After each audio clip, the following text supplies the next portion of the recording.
مشاهدينا في كل مكان، السلام عليكم ورحمة الله وبركاته. أهلا بيكم في فيديو جديد. بإذن الله الفيديو ده هنتكلم فيه عن مرض جديد من الأمراض اللي بتصيب الحمام أو بتصيب الطيور بشكل عام، سواء دواجن، حمام بقى، بط، فراخ.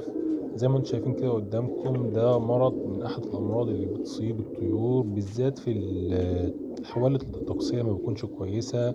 أما بيكون في عندك الطيور مش المناعة بتاعتها مش كويسة، الظروف الجوية ما كانتش كويسة في المكان اللي انت فيه، جبت مثلا طيور من بره، او بيجيلك مثلا طيور مهاجرة زي العصافير مثلا، او مثلا جبت مثلا عريجة مثلا ملوثة، او جبت طيور مصابة بالمرض، بيجيلك المرض ده. بيكون الطير ده مثلا بيبقى يكون حامل للمرض بيصيب الطيور. مرض الكويرزا ده يا جماعة أحد أمراض الجهاز التنفسي اللي بيصيب الطيور عامة، وبيتميز